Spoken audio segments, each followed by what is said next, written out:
is one of them. And what's the other one? Y. Okay. And then, so what are the two possible genotypes you could have? XX or XY. Why not YY? You always got to have one X. People that, if you don't have an X, you're not going to survive. All right. So those are the two possible ones. And I mean, sex determination. This is a pretty simple one. If you were to draw the Punnett square, and if you drew the mom's genotype up at the top, what would the mom's genotype be? XX, and the father's would be XY. What would be the percentage chance that they would have a boy? 50%, right? If you fill it in, fill in the whole square, XX, XX, XY, XY, okay? What are these guys going to be up here? Female. And what are those going to be? Boys, so it's a 50-50 chance, right? So that's a pretty simple one. PKU is a disease. Anyone hear of PKU before?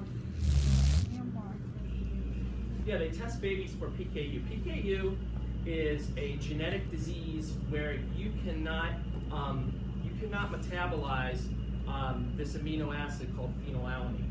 You have to have an enzyme to break down this amino acid. And babies that are born without this enzyme can't break down the phenylalanine, and the phenylalanine builds up in their system and causes severe mental retardation and can lead to death.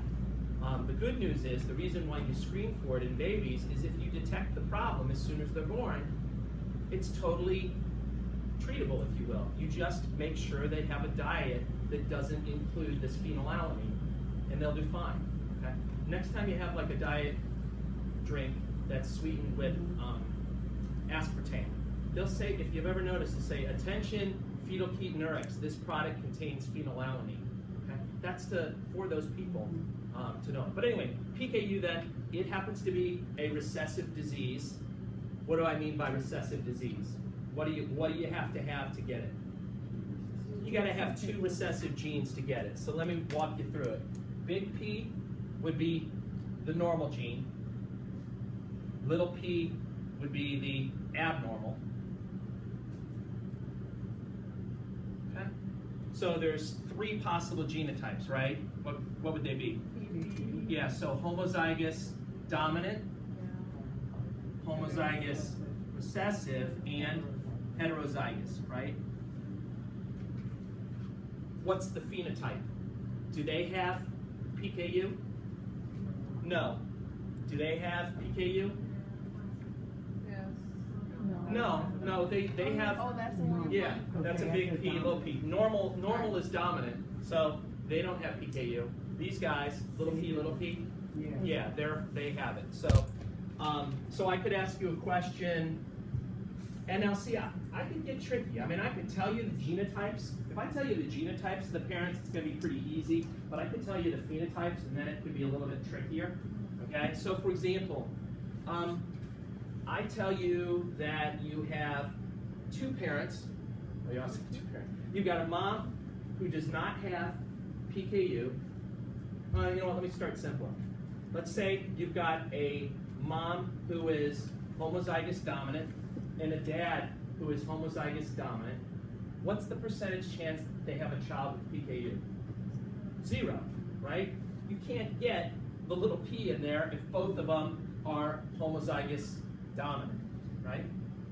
On the other hand, you've got a mom who's homozygous recessive, a dad who's homozygous recessive.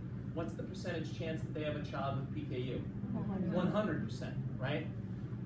Now, there I was telling you the genotypes, but I could go one step trickier, and I could say, you have a mom who doesn't have PKU, you have a dad who doesn't have PKU. Could they have a child who has PKU? Yeah. What would their genotypes have to be? They both have to be heterozygous, right? Think about it. And what would the chance be? 25%, right? So worst case scenario, and that's probably how I worded it, or maybe I'll say in the thing, what's the maximum percentage chance? So if I said you've got a mom who's not got PKU, a dad who's not got PKU, is there a possibility that they could have a child PKU, and what would be the maximum percentage chance? And in this case, the answer would be 25%. So, you know, here's a mom, here's the dad, all right? Neither one has PKU because they've got one copy of the good normal gene, and that's dominant. So they're not going to have PKU, but because they're heterozygous, they are carrying the recessive gene.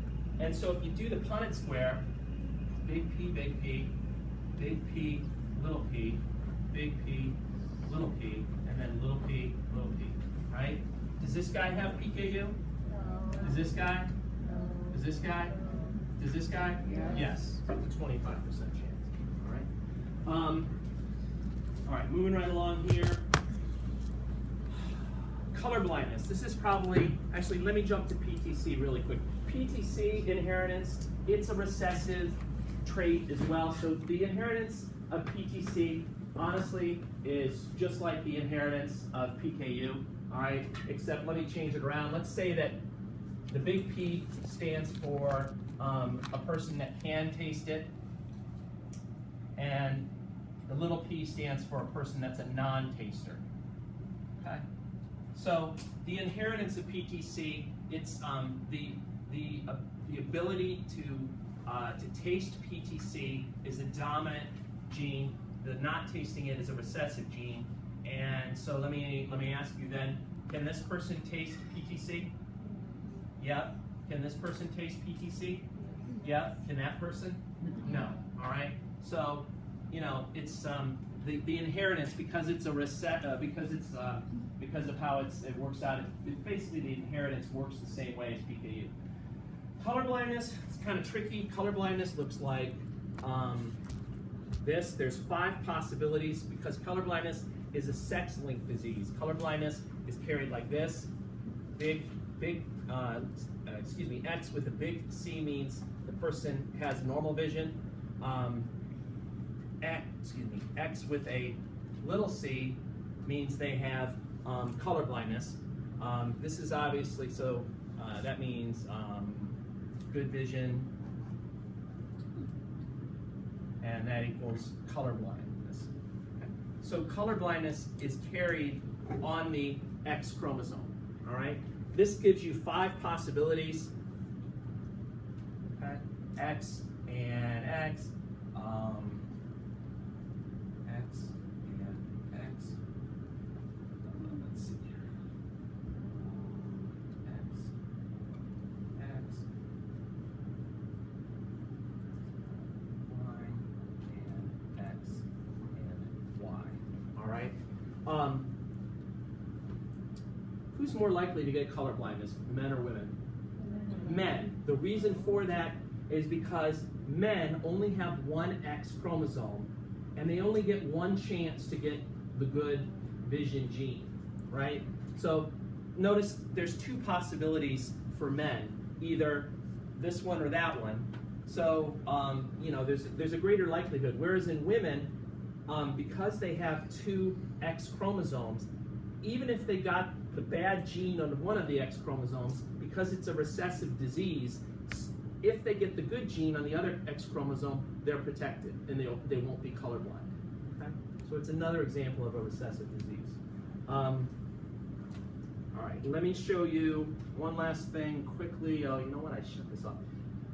Let me do one of these Punnett square things, and I'll have to show you. Maybe I'll put it up on Blackboard. I'll show on Blackboard. I'm going to put up some pictures of karyotypes so that you can see what those are, since I didn't get a chance to really go through them. I don't think they'll be too difficult, but I'll put that up on Blackboard.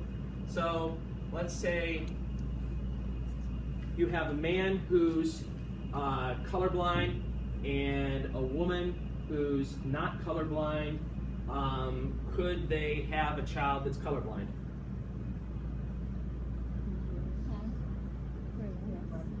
You have a man who's colorblind and a woman who's not colorblind. Could they have a child who's colorblind? Yeah, so let's do it. Here's the man, right? Here's the woman, okay? Now, the woman's not colorblind, so, you know, we don't know what her genotype is, but let's assume, worst case scenario, that she is heterozygous like that, okay? In this case,